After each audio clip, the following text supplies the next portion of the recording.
In this episode of the Smart Community Podcast, I speak with Juliette Murphy, the CEO and co-founder of FloodMap. Juliette and I actually share a similar background in environmental engineering, in water, hydraulics, and hydrology. And Juliette also shares how the 2011 Queensland flood sparked her interest in the smart community space. Actually, this episode is quite timely, as around this time, 8 years ago, was the peak of the Brisbane and Toowoomba flood events. Juliette's experience in flooding, both personally and professionally, and nationally and internationally, as well as an app-building hobby that started in her spare time, have combined in her work at FloodMap.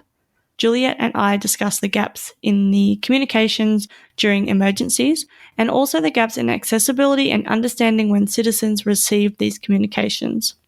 We cover the dual meaning of connection in smart communities, as well as why it is so important. We also talk about how Australia is currently embracing smart concepts. We discuss what flood mapping is, how FloodMap with 2 Ps came to be, and the accelerator program that she and co-founder Ryan Prosser have been participating in. We finish our chat talking about the emerging trends in climate and natural disaster, and how technology can and should be part of solving some of these problems. As always, I hope you enjoy listening to this episode as much as I enjoyed making it. Welcome to the smart community, smart regions, smart towns, and smart cities. It's where we live, work, and play. With smart communities, the future starts today. Big data, smart mobility, emerging trends galore. The Smart Community Podcast is what you're looking for.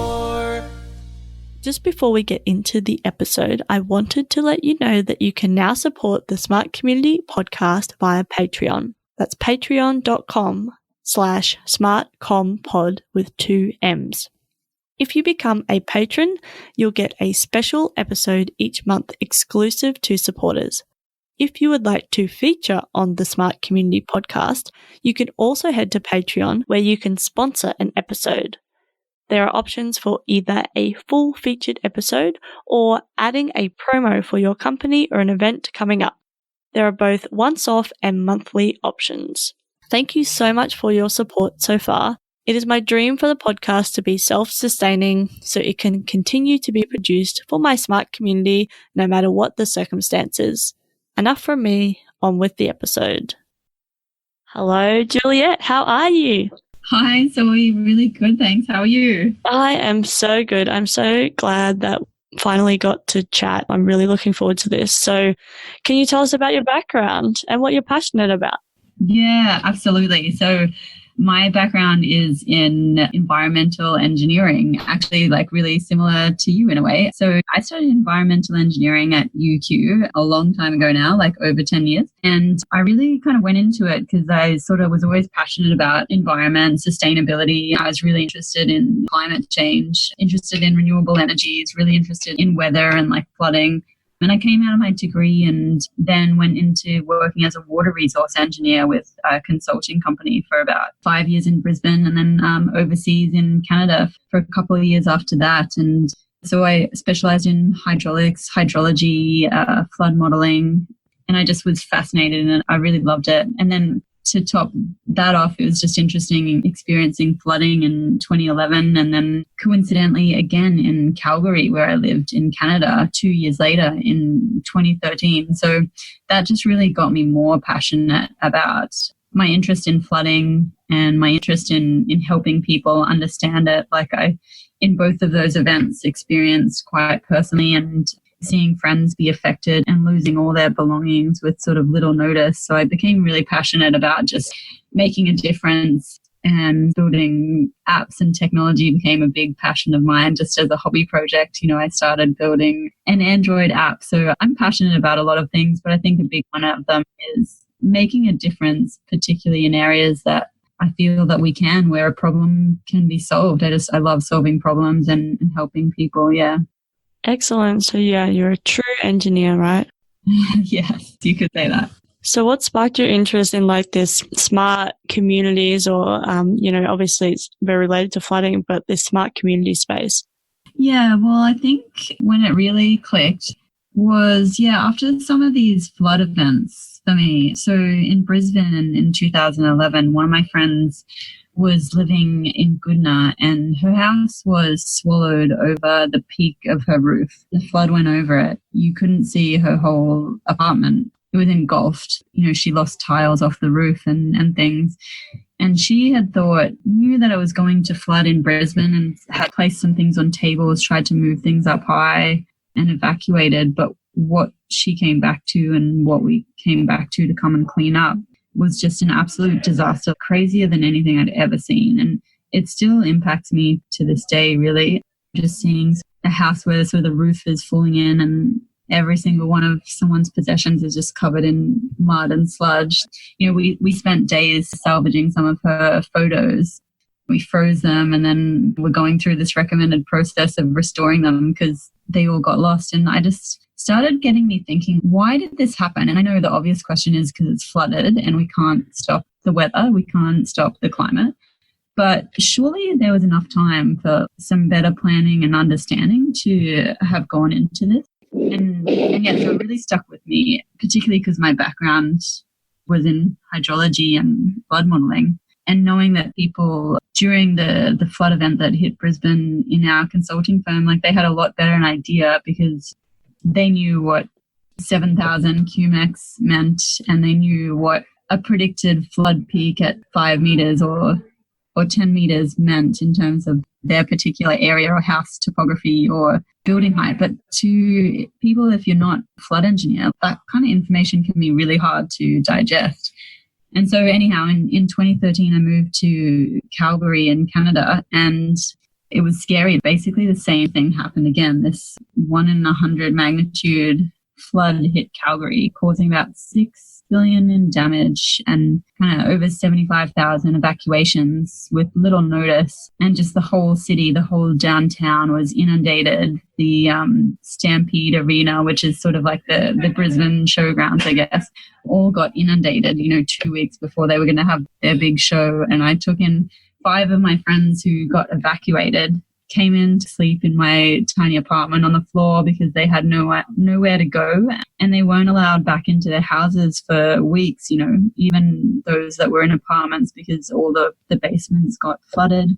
And I just thought it was so unbelievable how sort of short notice this all happened. And a lot of people were just saying to me, we didn't even know we were in a flood area. We had no idea that it could even flood. I started sort of doing some more research and realizing that if they did do some preparation beforehand to understand where the flood risk areas were, some of them would have had to go to the public library and access the map on a hard copy piece of paper. And so I did a lot of research after these 2 events occurred. It really impacted me because I was just is this following me? It's just bizarre, 2 floods. And the teams I was working with at the time were sort of, involved in some of the flood modelling for the city of Calgary. They had information, but the rest of the city didn't really. And it just kind of struck me as crazy that I can download a mobile app where I can go order an Uber and it will come to my door and I can see where my taxi is, how many minutes away. I can order Uber Eats and I can see how far away my pizza is to my front door.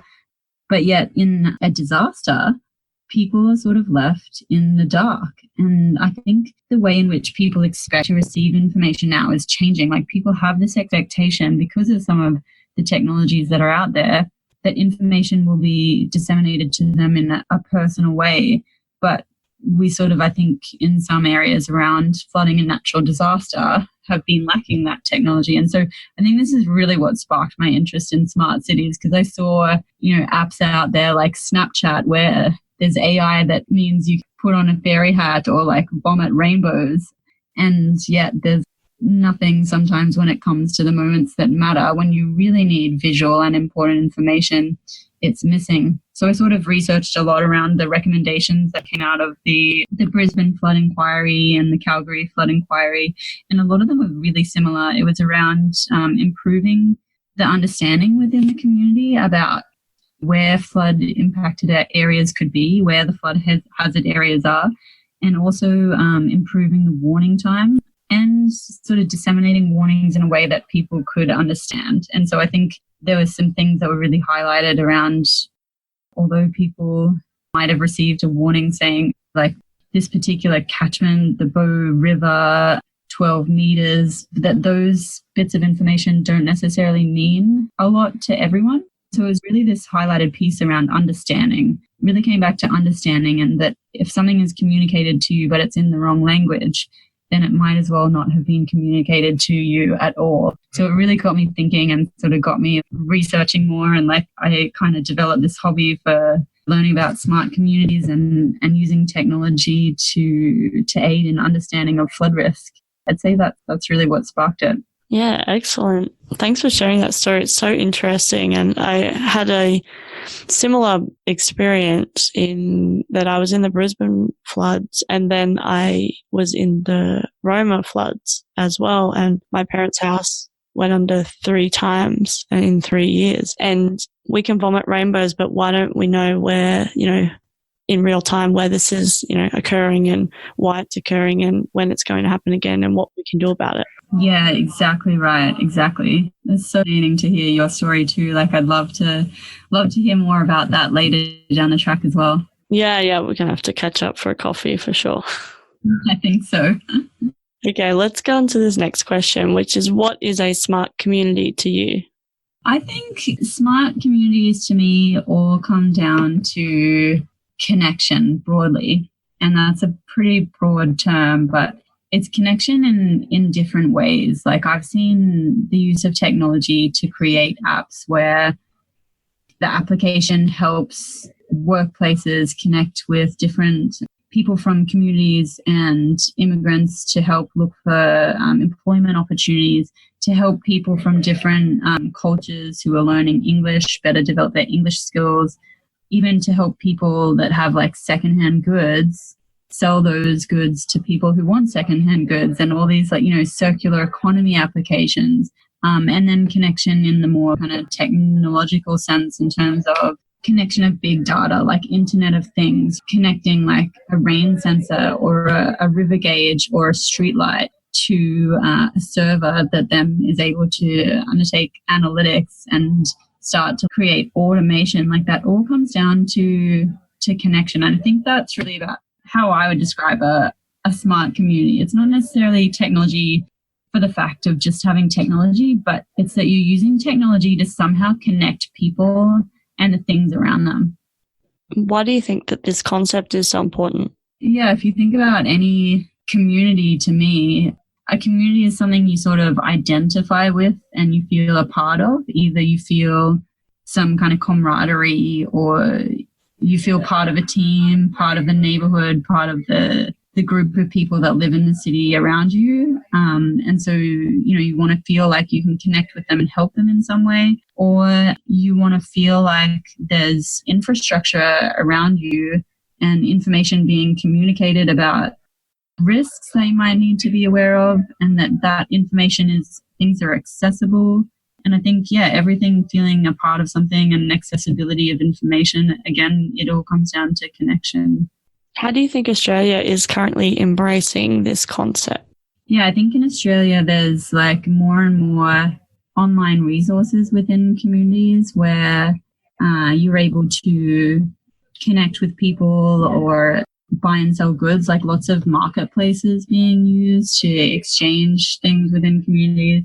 I think also like a lot of local governments within Australia are getting smarter about the way that information is connected with people for development or buying and selling houses. I mean, a great example is Brisbane City Council and their Flood Aware app, with being able to look at a house if you may be looking to purchase or rent and get a flood report for that. And that information is starting to be communicated to people in a visual way, in a format that's easily accessible. They don't have to order a paper report or go to the library. They can connect with that information on their terms, on their laptop or within their home. And so I think I'm seeing a lot of development around that, which Australia is really embracing.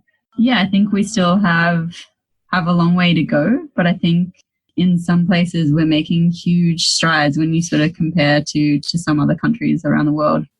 Yeah, cool. No, I think that, yeah, there are definitely pockets of amazing innovation and amazing application of the smart concepts. So yeah, totally. Thanks for sharing that example. Now I'm really keen to hear about FloodMap. So can you tell us what it is, all about it, and why you're doing what you're doing? Yeah, absolutely. So FloodMap, it's a platform for predictive flood mapping and smart alerts. And so what that means, to kind of explain it, is we're aggregating live rainfall and river height data around Australia, and we're uploading it into a database, and everything we're using, like, it's based on cloud infrastructure. So everything we get uploaded, it's live, it's in the moment. And then we're connecting that to our hydraulic models that we've built that are kind of using a different approach than some 2D hydraulic models that other consulting firms may be using. So what that means, instead of like traditionally maybe taking up to say 18 hours to run a model, our models are run instantly as the rivers are rising, as the rainfall is falling. So we're doing flood forecasts, and then we're generating an interactive map with an overlay of a flood inundation polygon, so that people can see before it floods where the likely flood areas are going to be. And then because everything we're doing is database central, we can use that information to overlay against the community population and work out who where the affected communities and individuals are likely to be, and customize and tailor our messaging to deliver personalized and location-specific messaging. So think, property-specific messaging of where people are likely to be affected, and actionable information that they can use to make better decisions. So, for example, for people that are inside our predicted flood area, we can send messaging to be like, hey, this is sort of major flood warning, and the flood height is likely to be 13.9 meters. But what that means for you is that you're within this area on a map is likely to be flooded. And so you might want to think about packing up the kids, taking the pets, stowing your valuables, and evacuating. And here are the nearest sandbag locations or evacuation centers in your area, are things that are relevant to you. So giving people actual actionable information rather than some of the broad messaging that tends to go out around.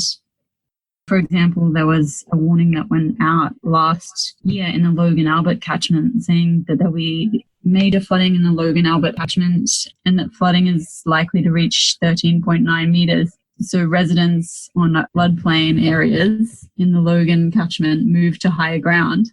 We're going that one like big level more specific. So rather than sending a message that might sort of cover a 5,000 square kilometers area, we're actually putting that down to a forecast inundation map of where the flooding is likely to be, and messaging people within that area specifically so they have additional information. And that way the message is also, it's passive, not active. So they didn't have to go to the Bureau of Meteorology site or the council website and check the warnings. They'll get a text message or email alert to their phone with a visual and a link to an interactive map, so that that information is right in their hand, right where they need it, kind of actionable insights. So the community feels more empowered to make better decisions. That's probably the best way I can describe it. So it's very much still in continuous development phases right now. We've gone live with the platform and we're piloting it with some farmers in Queensland and with some insurance companies. And we're continually building out our predictive models across Queensland and across New South Wales to cover more and more communities so that we can bring this concept to everyone. Because I hope that, in a couple of years' time, it becomes the normal, because I sort of think everyone really needs this to create a safer community.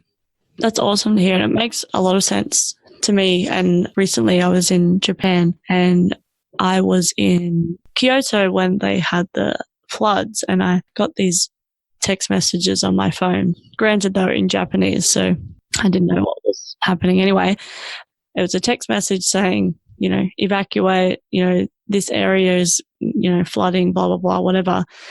But I had no idea like what that meant, what I had to do, what area I was in. And I think that's really important that you need to make it really clear for people because they're not experts in, flooding or hydrology or whatever. And you just need to make it clear and actionable. And I think particularly in times of disaster, people aren't necessarily like they need direction. Do you know what I mean?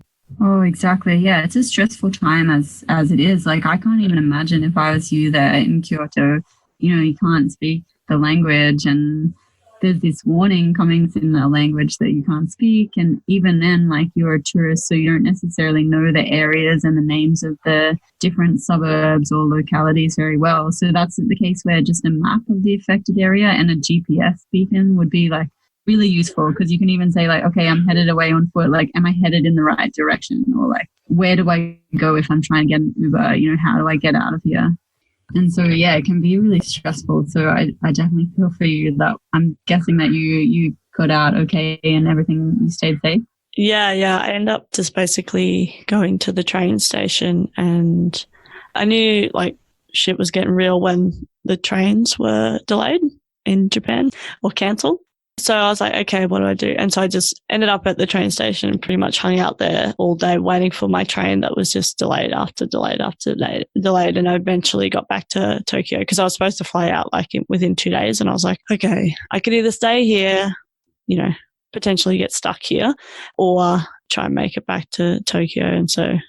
And also, I guess this is not related to flooding, but just the ticketing system is a bit hard to understand at first. And so you have to buy one ticket and then buy another ticket. And so like there's all these, particularly tourists, because I didn't know, lining up at, this ticket thing. And then they'd be told, oh, no, you can't buy that here. And they'd just been in the line for an hour or so. And then they had to go over here. And anyway.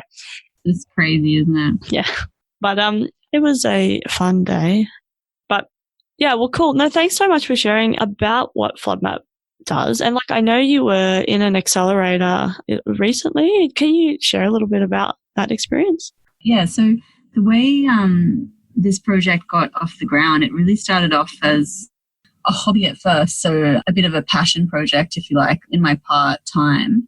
After working on that, I didn't originally envisage it being a business at first. I just wanted to help people and sort of built this prototype Android app. And then my partner and co-founder, Ryan, he has a background in development. So he really helped me sort of get it into a more kind of user-friendly, like did a lot of UI changes to it to make it more user-friendly and functionable. And then I was talking to some people at an international water conference who sort of really liked the idea. And they were like, oh, are you offering this to local governments?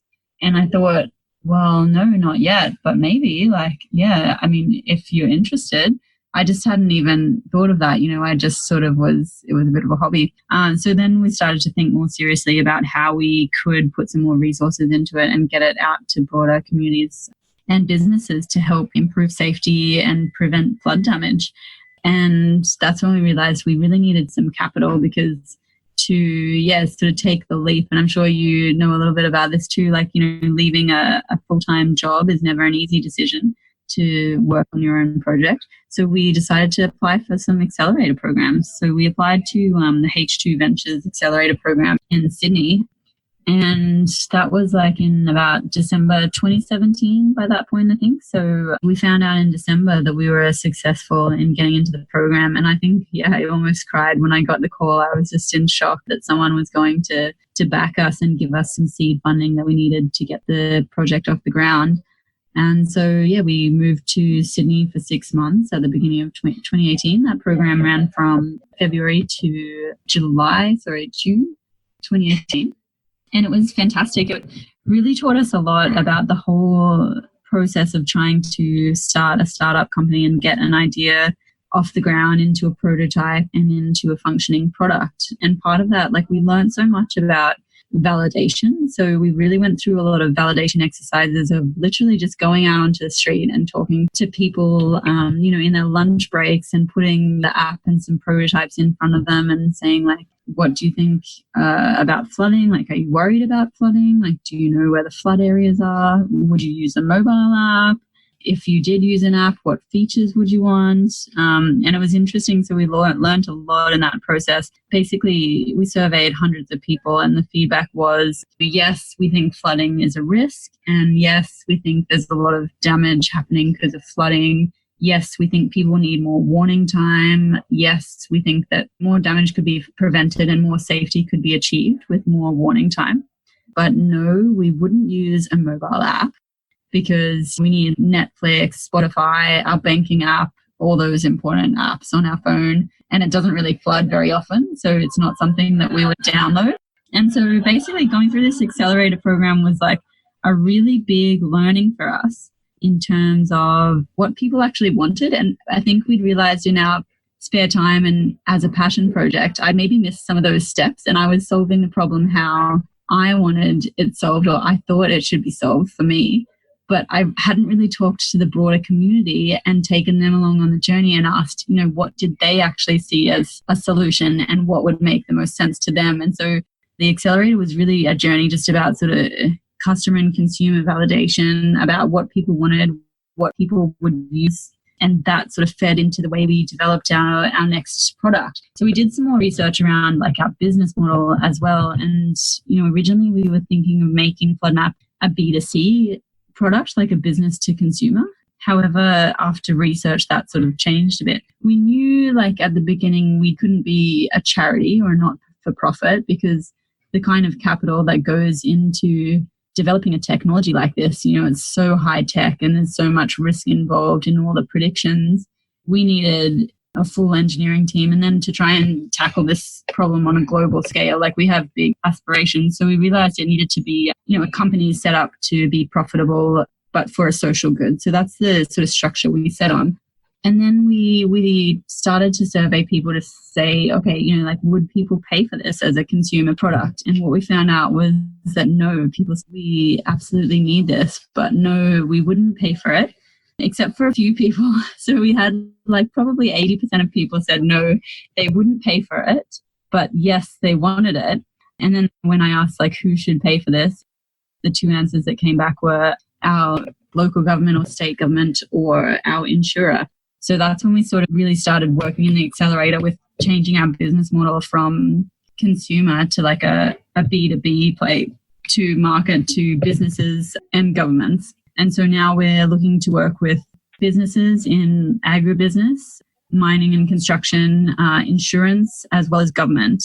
However, we've found like the strongest response so far has been in insurance and agribusiness as we've validated our idea. So we're sort of like starting to pilot in those areas now with probably more expansion into mining, construction, government areas and other clients as we expand our reach. So it was really good. They had us like practicing our pitch every week. We'd have weekly meetings where we'd practice pitching to investors.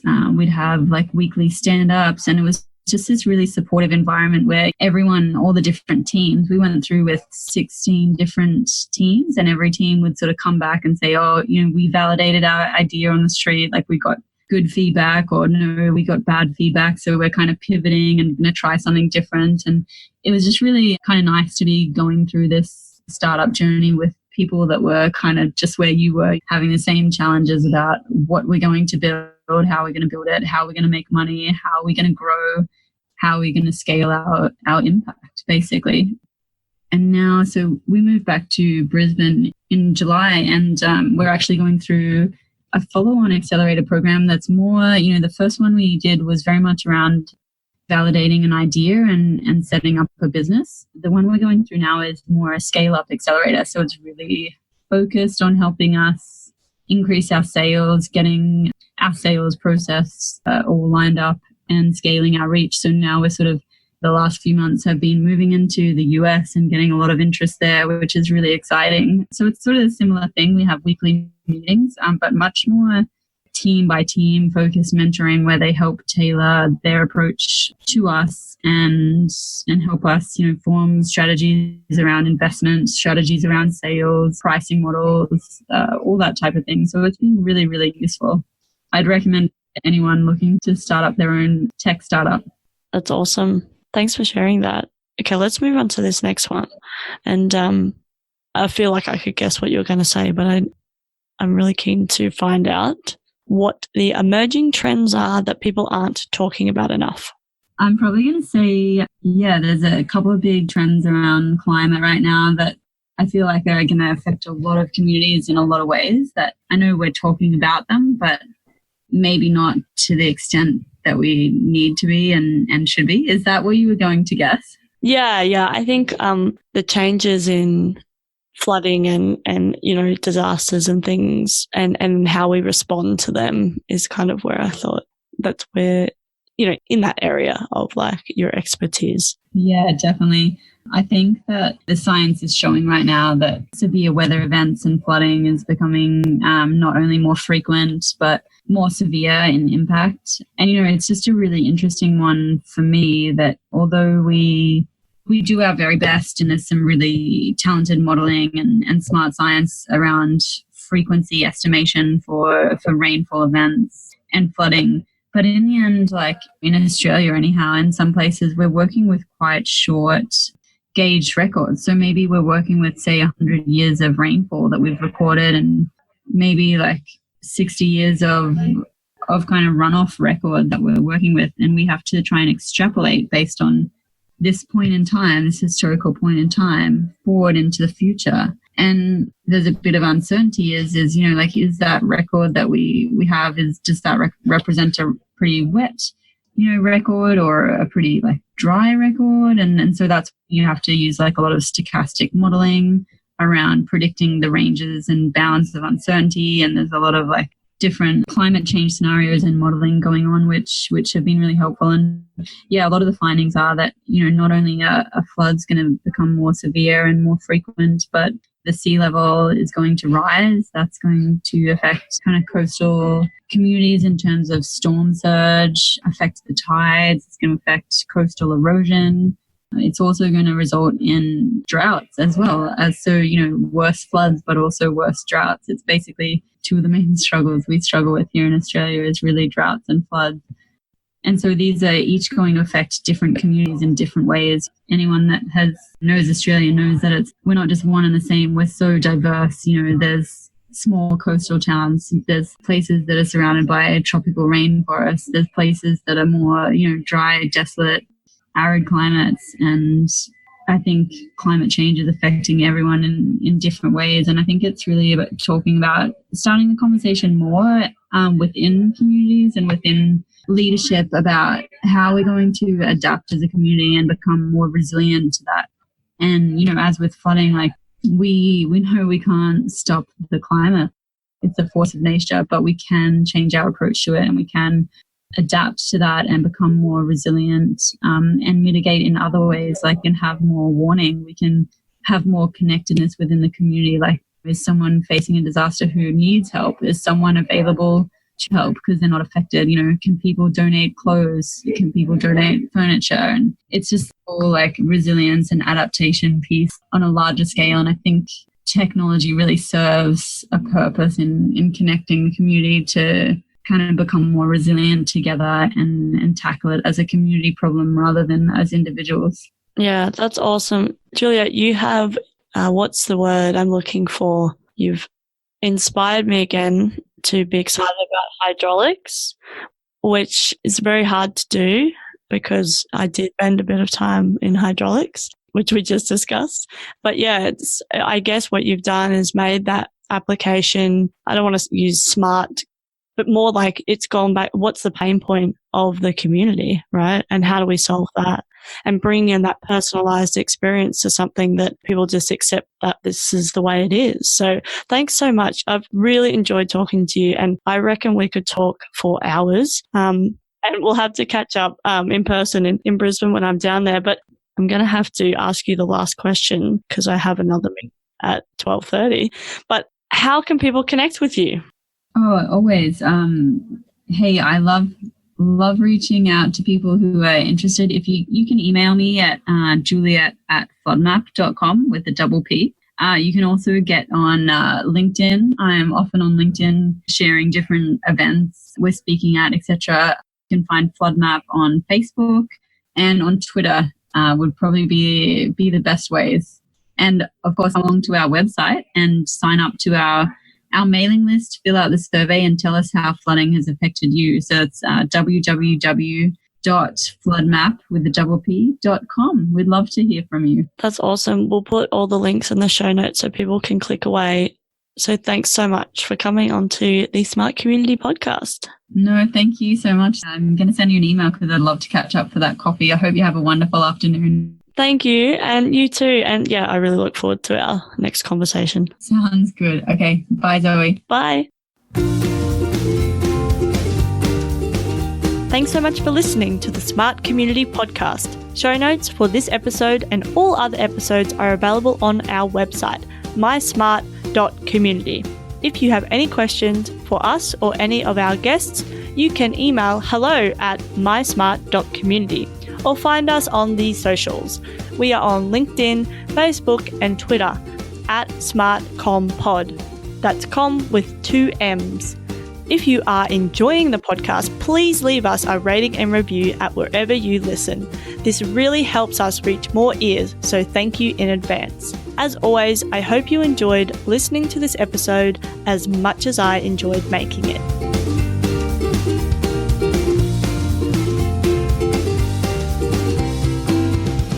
The Smart Community Podcast is what you're looking for.